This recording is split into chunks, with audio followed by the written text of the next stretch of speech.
3 दिन पहले ही स्कूल की छुट्टियां लगी थी। नितिन, अनिल और संजीव शहर घूमने का प्लान बनाते हैं। तीनों में ऐसी सहमति बनती है कि तीनों अपने घर से कुछ पैसे लेके आएंगे, थोड़ी बहुत जगहें घूमेंगे और फिर रात का खाना खाकर लौट जाएंगे। ठीक उसी तरह शाम 4 बजे तीनों मॉल रोड पे मिलते हैं। मॉल रोड से तीनों का घर ज्यादा दूर नहीं था। फिर वहां से वो तीनों मॉल घूमने जाते हैं, पिज्जा खाते हैं। मॉल के पास गार्डन जाने के लिए जैसे ही आगे बढ़ते हैं, उतने में ही नितिन एकदम गिर जाता है। दोनों दोस्त मिलकर नितिन को उठाते हैं।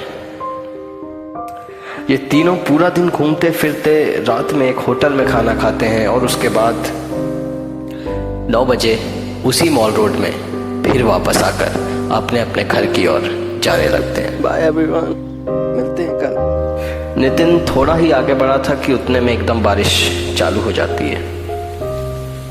अब भला गर्मी के मौसम में छाता लेकर कौन जाता है? तो उसने भी छाता नहीं लिया था। वह धीरे धीरे आगे बढ़ता है। सड़क का वह हिस्सा बहुत ही शांत था। चारों तरफ केवल अंधेरा था, लेकिन कुछ दुकानें की स्ट्रीट लाइट अब भी चालू थी। जैसे जैसे नितिन और आगे बढ़ता गया, उसने देखा कि एक छतरी वाला आदमी उससे कुछ फुट दूर ही चल रहा है और वह आदमी कुछ गाना भी गुनगुनाते हुए जा रहा था। उसका डर अब थोड़ा कम हो गया था, क्योंकि सड़क में उसने एक आदमी को और देख लिया था। नितिन ने सोचा कि यह पूछना बहुत अच्छा होगा कि क्या वह आदमी छाते में उसे भी थोड़ी जगह देगा, और वो सोचता है कि शायद रास्ते में उसे उसका साथी भी मिल जाएगा। तो नितिन थोड़ा तेज चलना चालू कर देता है, पर आश्चर्य उसे इस बात का था कि जितना तेज वह चल रहा था, ठीक उतना ही तेज अगला आदमी भी चल रहा था। दोनों के बीच का अंतर एक बराबर था। फिर नितिन उसे आवाज लगाता है, 1 बार, हेलो, 2 बार। हेलो। शायद वो सामने चल रहा आदमी उसे अनसुना कर रहा था, पर फिर नितिन जोर से आवाज लगाता है। अरे रुको।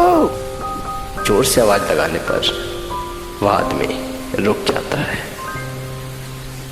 और पलट कर देखता है।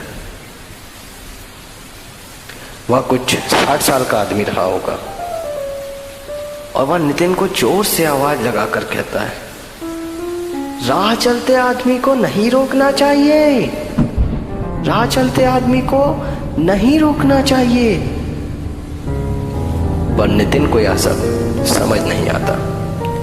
और दूसरी बात तो ये कि नितिन को यह बात बिल्कुल भी समझ नहीं आ रही थी कि छाता होने के बावजूद वह आदमी पूरी तरह से भीगा हुआ था।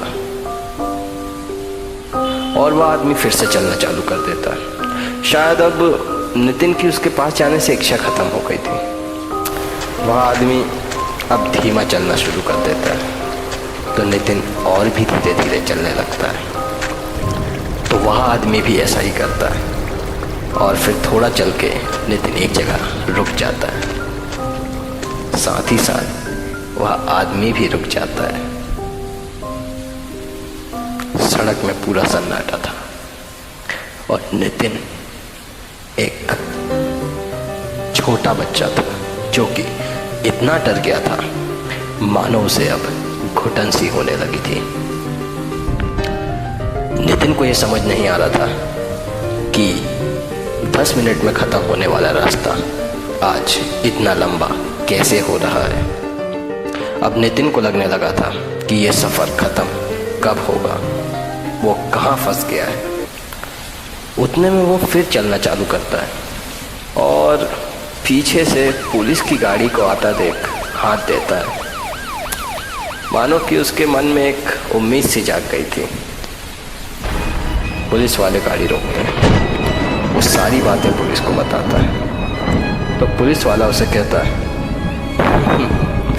बेटा नींद में चलना बंद कर दो, क्योंकि तुम तो यहाँ अकेले ही चल रहे हो। यहाँ तो दूसरा कोई है ही नहीं।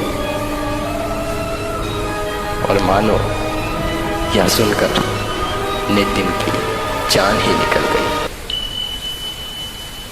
ज्यादा डरा हुआ देखकर पुलिस वाला उसे गाड़ी पर बैठने को बोलता है और कहता है चलो मैं तुम्हारे घर छोड़ देता हूँ। नितिन बहुत डर चुका था तो वह गाड़ी में बैठ जाता है।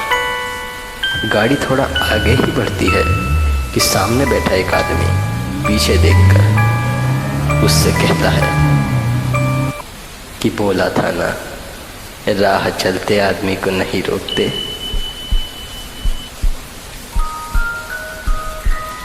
और उसी आदमी और आवाज को सुन नितिन को ऐसा सदमा लगा कि आज भी वह ठीक रात 9 बजे उसी सड़क पर अकेला पागलों की तरह घूमता है।